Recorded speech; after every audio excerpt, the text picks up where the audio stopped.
আসসালামু আলাইকুম। আজকে আমি দেখাবো কিভাবে বাড়িতে থাকা উপকরণ দিয়েই রেস্টুরেন্টের মতো করে বারবিকিউ তৈরি করবেন। আমি যেভাবে দেখিয়েছি সেভাবে যদি আপনারা ট্রাই করেন, আশা করছি ভালো লাগবে এবং বারবার সেভাবে বানিয়ে খাবেন ইনশাল্লাহ। তো বাড়িতে বারবিকিউ করার জন্য খুব বেশি কিছু মশলার প্রয়োজন হয় না। মাংস রান্নাতে আমরা যেরকম মশলা ব্যবহার করি সেরকমই, শুধু একটা জিনিসেরই পার্থক্য, সেটা হচ্ছে পেঁয়াজটাও বেটে দিলে ভালো হয়। তো সেজন্য আমি প্রথমেই পেঁয়াজ বাটা, রসুন বাটা, আদা বাটা এবং জিরার গুঁড়ো, ধনিয়া গুঁড়ো, হলুদ গুঁড়ো, মরিচের গুঁড়ো এবং লবণ নিয়ে নিয়েছি। তারপরে এই যে প্যাকেট দেখতে পাচ্ছেন, এটা হচ্ছে বারবিকিউ মশলা। এই মশলাটা দেওয়ার চেষ্টা করবেন, দিলে একটা স্মোকি স্মোকি ফ্লেভার আসবে, মানে আপনার মনে হবে যে আপনি রেস্টুরেন্টেরটাই খাচ্ছেন।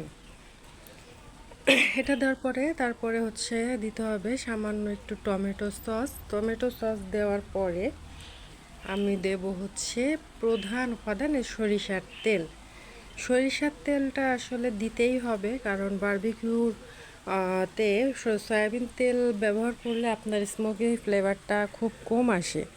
সরিষার তেল দিলে পরে আপনার এই রান্নাটা খুব বেশি মজাদার হবে।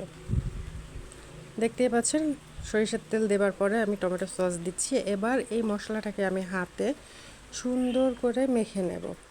তারপরে আমি আমার পছন্দ অনুযায়ী যে পিসগুলো করেছিলাম মাংসের, সেই পিসের ভিতরে মশলাগুলো দিয়ে মাখিয়ে 30 মিনিটের মতো ম্যারিনেট করব। তবে একটা কথা মাথায় রাখবেন, বারবিকিউর প্রথম এবং প্রধান যে কাজটা সেটা হচ্ছে এটাকে মশলা দিয়ে মেখে ম্যারিনেট করা।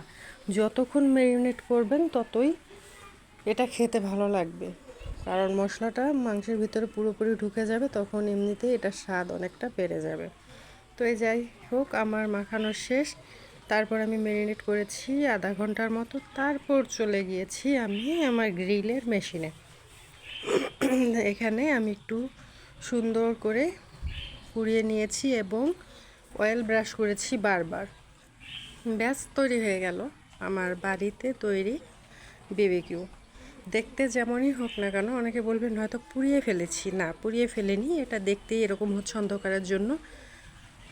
খেতে বেশ হয়েছিল। এই যে দেখেন, চুলা থেকে নামানোর আগেই খাওয়া শুরু হয়ে গেছে। তো সবাই ভালো থাকবেন, সুস্থ থাকবেন। আল্লাহ হাফেজ।